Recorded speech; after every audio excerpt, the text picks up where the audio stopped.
Welcome back, beasties. Today, I thought I'd explore how writing monsters, predators, and animal characters in general can be done with foundations in real behaviour. Most monsters aren't frightening because of what they are, it's how they behave and react to us specifically that makes them scary. And the ones that stay with us, the ones that feel real, tend to show behaviours we understand. They hunt. They wait. And they don't have to follow the same rules of consequence that we do. And this leads to a recurring problem with a lot of monsters in films and books. They're too human. They have motives and behaviour patterns we recognise too easily.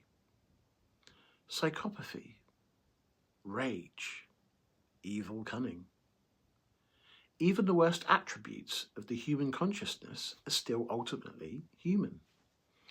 While it might make them easy to understand, in a 1 + 1 = 2 kind of way, real predators don't behave like that. Take the new Godzilla and the MonsterVerse films from Lionsgate, which I love. In the first Godzilla, directed by Gareth Edwards, we see a monster that tolerates humans.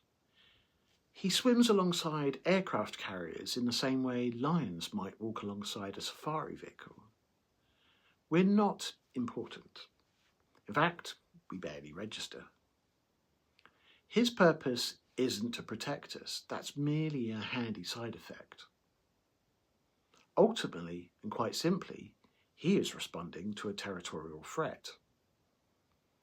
The human emotion and empathy, quite expertly I might say, is expressed through the human characters.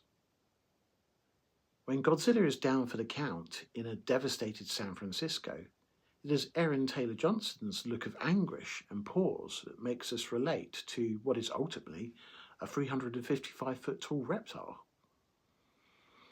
In the later films, we lose this, and in many ways, no effort is made to explain Titan behaviour other than to make it a spectacular scene. Or with Kong, whose character arc started similarly in Skull Island, we now have an ape whose specific thoughts and emotions are expressed through sign language. It leaves no interpretation. A case of making the message clearer, but the character smaller. But do we need to manufacture emotion in animals, given what we now know about their emotional intelligence? For a long time, it was easy to draw a line between instinct and emotion. Animals were instinctual, their simple bestial brains burdened only with survival.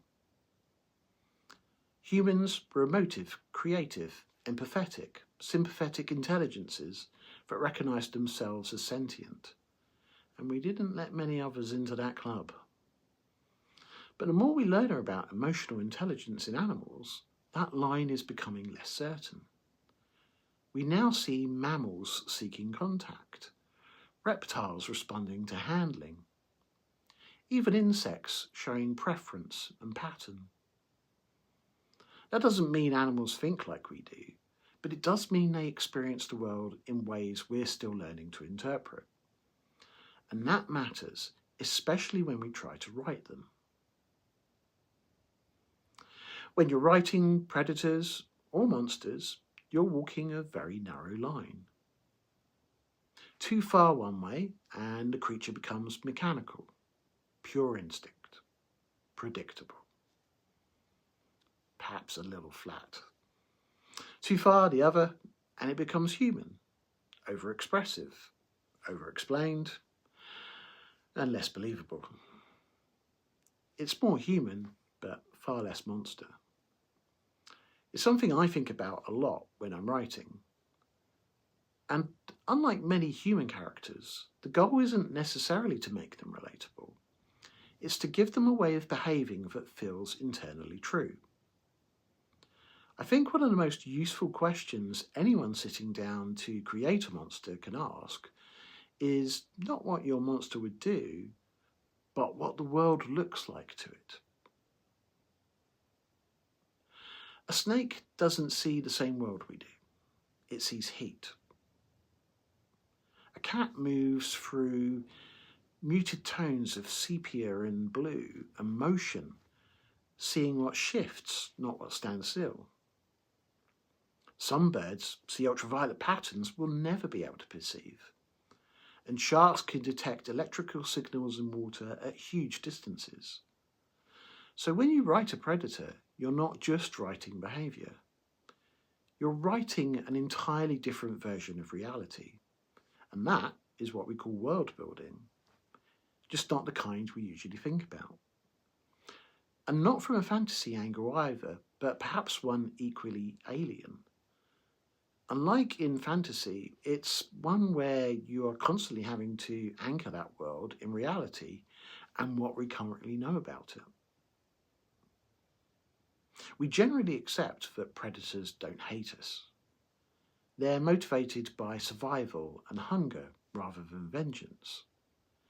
And in most cases, that's true. They're not driven by malice. But that doesn't mean they're incapable of something that looks like intention.